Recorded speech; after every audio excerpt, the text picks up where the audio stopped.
Configuring and testing custom error responses using htaccess file. General introduction and 404 not found page example.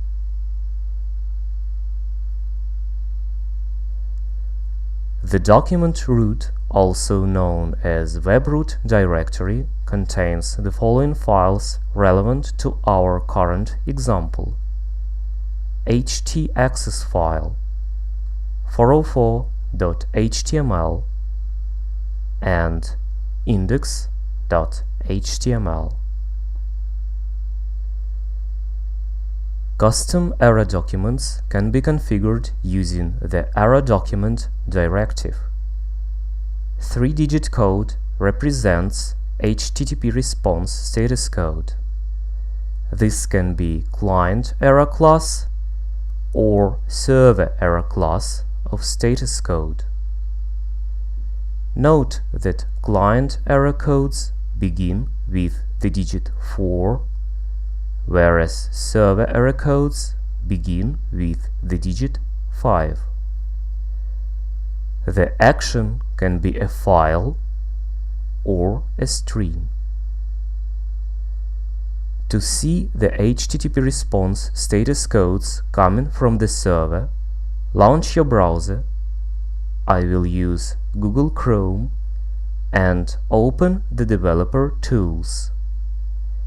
In my current setup, I can open developer tools by pressing the F12 key on my keyboard. The F12 key might work for you too, depending on your setup, or just find them somewhere in the menu. Then open the Network tab. Firefox has similar developer tools and the Network tab as well. From now on, we will be able to see the response status codes coming from the server. 200 OK and 404 not found.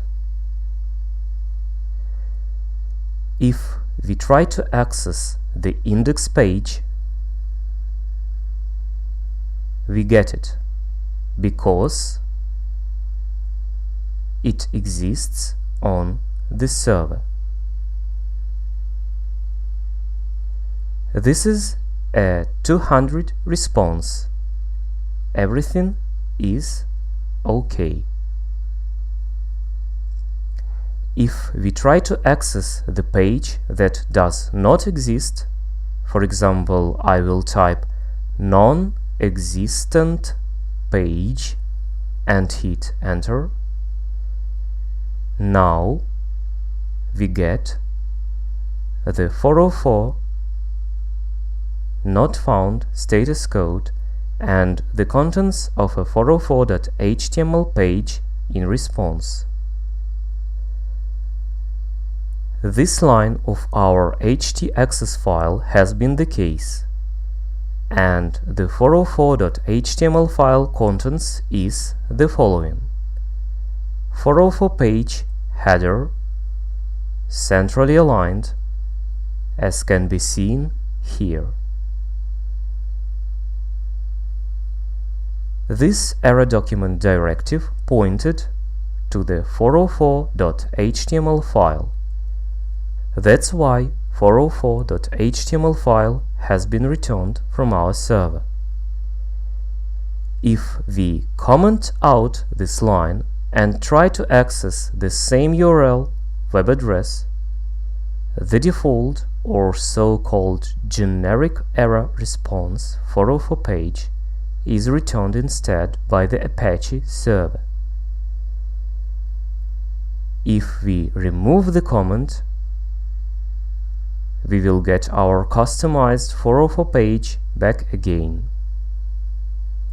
Further information about ErrorDocument directive can be found in the Apache documentation, which is available by visiting this URL.